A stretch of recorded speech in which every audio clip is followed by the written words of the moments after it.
Ner malaka nyam biya ka malaka Nuer online TV channel kan kono nyam goroje en wojinde raje me de nyogane de koken jo ban lingwase me jo mo goro de ne ti konte la Nuer de kan ling jang kan tat de kan kon goroje en wo kono kon la Nuer no de ne jal kel ki de ne lat kel den tin kono de konang nyam de ne kalat kel ajen jawran ban kon gwase me ngay kona guan wo jang charo ya deka no jang ber tet kendial tin kon let ken ka doran kone kola Nuer siga bech ke siga shom na re riam dan siga tungwan long ti ko ran long ka te dong de kon wo nyam ka tel mu ka tel unity ka so jang ke jen gwase me gor ken o de ko kon badalong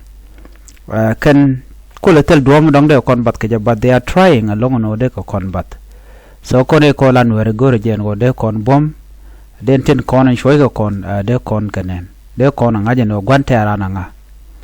ano gwante aran ke jen gwase me ka tet ka ber ka jang ka murle akane de kon tin yar ko kon kwala use ni ngane yos kne kon te la Nuer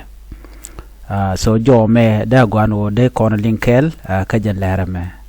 nyuaka kanede ko kien me jiram jidit gor jen wo jen der subscribe bane ko bi larati bikan chamala chupkeje bana shure lergam nana gor kono bana linga go ngai kono no kon wer kono de bom bum kon long Nuer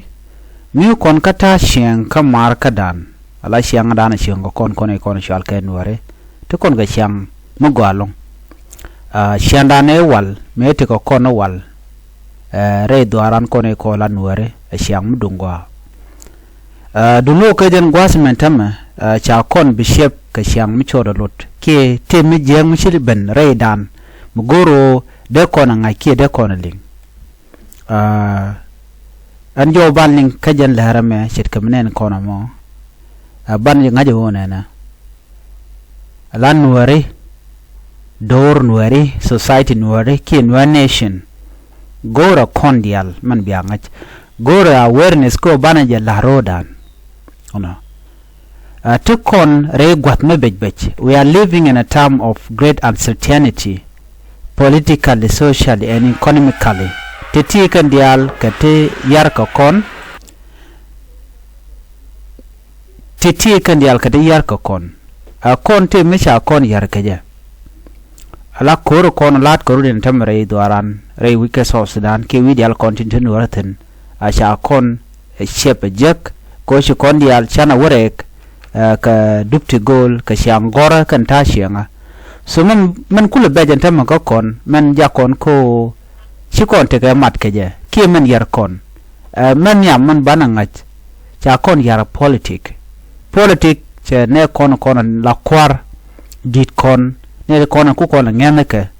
cheka jako biga teka de kana mtuo ko mtuo ko yo so mate yo teka te la na la ka de ko na ran gore jen wo bela kwar kana ko la Nuer so politica kel mo ko no ka social life ta shenga dan shenga kon Nuer ano de kon ngajen tama dong mi jidwar mte gwa kel ka gwa la na shen gwa kel a tere baran tama che kon teka de matot mystical karwad la shen mo la ja daga la shen mo la riya wona ga jen gwa mo nar nekten bunar mo ka bot so ci siang marka dane dan kon Nuer cetel so chama dan ceje yar mede den gwasame cha kon be yar ata economica la ta kwil kanna ke ta teter ka ko tela kwak ci kwak ki gotel cha por cha de lelwang ana mo che Nuer che galele che yar lo tele mo gwam le Nuer le lat so cha por ba cha pel so che nawo ka yurun kon tin kwala je krerak je ga ka duptu bom so jen kula teka betrayal man tama teka Nuer wew Nuer yoni Nuer gwel ke Nuer munok yo no ko che siang ela purna ka je tel so chinawo ka yo ana mo che kon dan che yar che chana ja ko bna ne ti la chur ke bna siang ka siang chur siang mu gop siang mu tel pelpin siang mu tel dial chiran bugini wana de pura ba kon be je ka do bdan la daga je so ntam chira dier ka meda ka daman ka wede ka dore so no mo cha situation be ka kone de konti la Nuer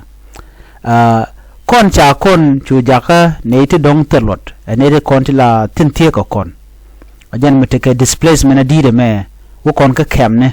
joy ko kon dore kon joy bot kon ka joy tare joy kan kon ba men dini jen ka ti dialati tel matka man dan yer kon tel matka je society dan ke doran je yar so na me kel me bej long ma jakon ko bo hob dan ke ngadan ke tik bala method ke ba kwa many of us lost hope. We lost hope. Many of us feel powerless. Ke mai kone che kono bijen hotel kon wang no che daro chupel duno de ye jogone na kan kontelot no shi gwam be kon pal anta shi ngadan kone ko lan were so den te kamat anyok den ten konten nyono kore te ga de kon ga nyom gi kon ga kel so time be kon nyam ka ja rete ka shi time bana dang ro dan ka jentama Nuer ngai ga na wala no kaneti no Carodian. They are proud people. Nuer are proud people. Kine atla liakaro to nokaro anu ka ngane. Ano chin Nuer den che jagu jeno de nak. Chin Nuer den che jagu jeno de jamu kriek. Ban tam cha to ko chin Nuer chi kan Nuer ja ko buk ba kan nak jor che na ko kon tam ajang na ko na tet na ko na murleni na ko na ber telum la Nuer. La lingno chimal cheben ala taye dani la konde kelgaje ci kono parwej kon we are known for our courage, our honesty and our unwavering sense of justice. We are not coward. Kon ci kon e dwal ngai ko kon ka bom dana to kon ka ta shum dana kon an shum ga jemlet kon do so la kon shum kel bare tema ci na mo ci tel why o ci netu wan shel bente ka siang power siang dwala siang gor ka yone so men yerte dialati ajen economic mitela kwak kana dar andan chile benatama kana kon yarka kon so michun kon kel ati dialati chikan de ten de kon te kamat mena dia ngai ko kon ga kon e kon tlanwer kan kon menyur nyamra milet mijak ken kon menyur ram nyam chit kesel pakem yadi dio jen wo chikon de menyur nyam de I don't think chinwa de nyur nyam de baratama ka tam dar me chete ga nyur te gonga je kanga ye kono shikon mal ko nem ya pinkaran karami mo men la human being kan man to kono mare te ga dan kono but kejen gwaz men tema che to ko nyur kon pinchong ne kirma yadi dala wudjang man chal ke kir kon ngai ka kon ko la kon te ka resistant mi che kore ben bana yik chong nyam kur bu kon man na bi ban je kel as a nation as a society kon cha ko no du non wale ci tadan kel ci nier ci siange goye dan ci tel mu kwa dwal wala ngu me lat ponna don tema ta shukich du no min dini jena non go keno dang nuare o ken ci kan politiki kan lanyam ci social life ta sianga dan manaro din ke je tel ci nuare ci kan te commercial ke etel ngasa kamni kena la mistrust ci narin langat cengi da mor ye la dor ci benga ci la dor ci benga so na mo ci de ten ka to gede to ko ram kel mi jek an gwada mo ci mi jek ci jalat don ca mo ke yo ci ko cham ken la gorno be ko nan gwada nanga ten so be mistrust be to gwada mo jen ta da nan gerna ban mi ci nanyo ko ten waram kel mi ci mo gwa ci jalat la shwa ngat ke ban mi ci mi jek ye lat ci tok ca be le ngat na mor so na mo ci chiang je ka kon te shunong so on time miti koro dan nena angom dena lat what can we do at this time at this level at this critical time be to content angom ban lat kon e kolan wer ka do dan de kon niam ke men yam gore jen wo de kon yal te kamat de koran mat kel e jin ngati doradien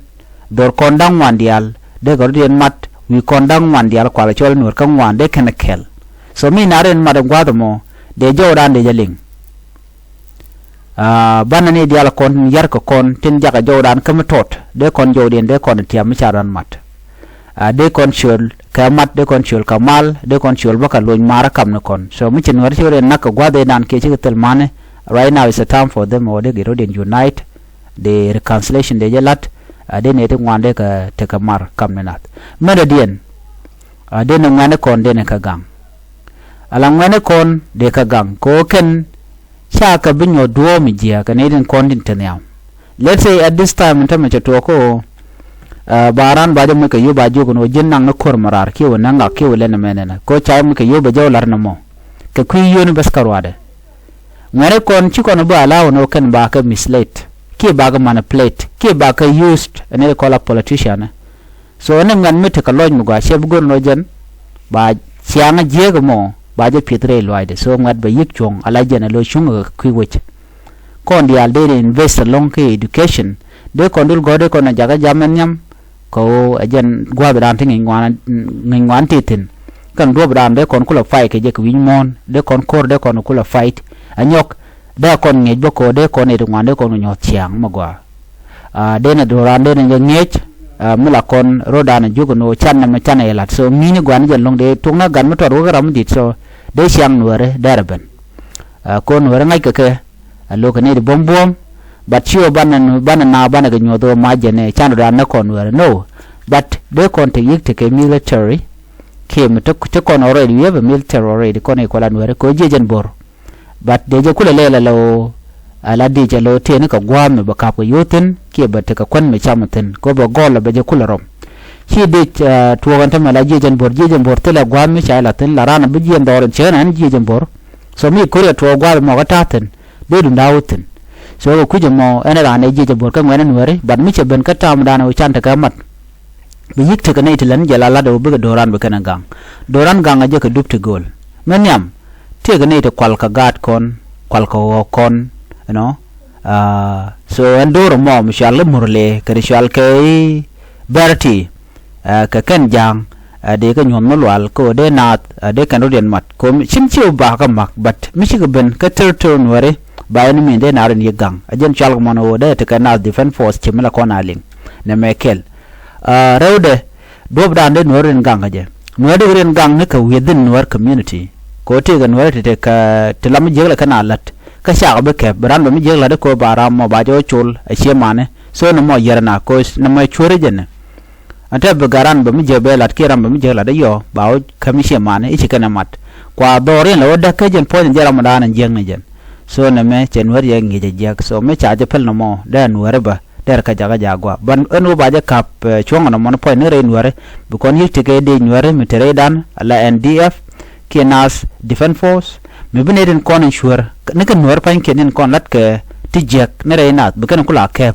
so no mo be chang nor be jaga jaga mo ko ba gu ni kwikel cha gu ni kwidial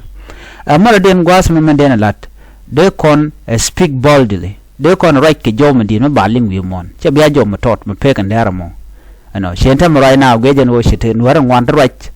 ke international community mo gwalong ci kon mo ko ngach so ba mi injustice ke mi je ba je yik expose mi je mu chola ti me je to ka nasir no me na kana ke chemical ano don ware so cha da ngaje tem wi mon ke liwa wodi o to kon ke ne ti siker ti se ngaje non ware ke la tok so mi tem je mu to bu te din kan yik laten bu kan bu karo wi mon ba je ling so mo kon corruption mo kon expose wo kon condemn wo kon kind yala kon lat kan ka kane ko la jitaran wo kon welarar bi ke poy de jo bi kan ngaje no shaka ngach ko ala gontar e chorni chiang la mi chodo no la le de ba jo ngade ne ko ken je la de social media jang la je ken de shal ka ti tat la ka je bar la ka ener gontar no re da de mi shit kan me enen were karodien kane de kon de la kan dwal ko de kan e to de kan ge shaka ka mi shi ne no raje lar ne truth lar ne reality mila tok ba cha ja ngada jor kan ka ja ka chet kan ge jiwen ko jiwen me kan ga kon har ka tele we sibonial changa USA Australia Europe wherever you are going ka western world chi be menen so gor ga no be kai ka but ka charum kon war shi je khanya so na me kel me de ngach man den kan war gor gen wa den are in support you know economically den are in work me ramu mo ge no dong da do da long de ju no ngaga elana na me bana din courage especially kwang de jepal kan tapan dana yar kan wer ko kan kon yar kan wer intama ci chang wer je bet so mo kon go think gonna be all right ti gal de ka go then we de ka support business ne ken and no de kon ka empower